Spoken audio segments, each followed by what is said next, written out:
Welcome back, my friends, to the show that never ends, and glad you could attend. Yes, folks, we've got some indie horror on the chopping block today, and it is The Girl in the Crawl Space. Yes, Girl in the Crawl Space, written and directed by John Oak Dalton. We get the story of Jill, who has escaped her captor, the Crawl Space Killer. And we see that, the trauma that she suffered has carried through, and she looks to get help from a psychiatrist who has grown up in this small town that had this dramatic thing happen to him. But we realize that things aren't still copacetic in town, and there may be still an underlying threat to everyone involved.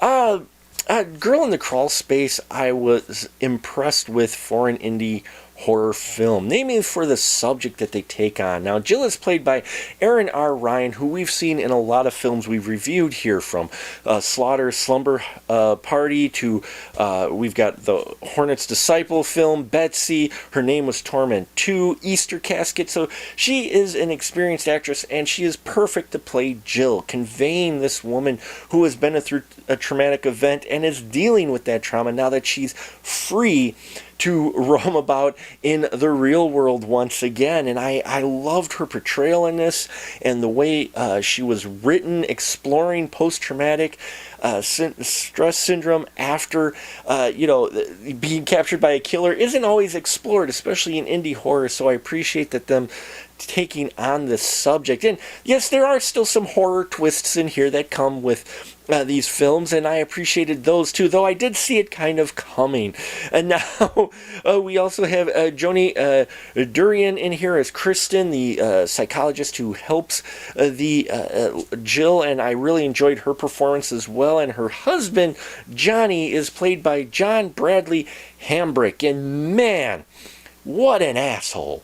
Pardon my French, folks, but this character, he plays it to the hilt. Mad props to Hambrick for playing this character, who really is someone he's just an a-hole to everybody, and he has some backstory with explaining possibly why he's like that, but he's just not a character you can get behind or really like, but you're not quite supposed to, though he does have an arc that gets carried through the film, and we do see some development with this character, which again also was surprising, though it is still a little abrasive to try to get behind this character, at least in the first half of the film.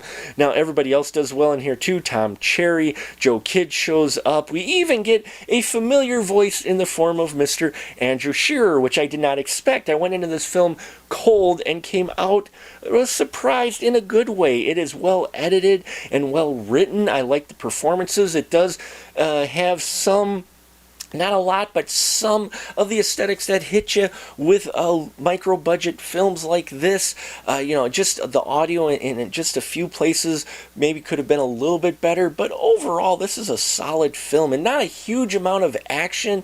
It is very character and dialogue driven, but it is an interesting exploration and an interesting take on the type of horror film where you get a victim and seeing the effects of her from being victimized by a killer for so long. So there's a lot of elements and things going on in here, and I think John Oak Dalton really directs this material well and handles it with a lot more seriousness than you may expect. Even when we get into a group, a little bit of a spoiler, a D&D group that shows up in here.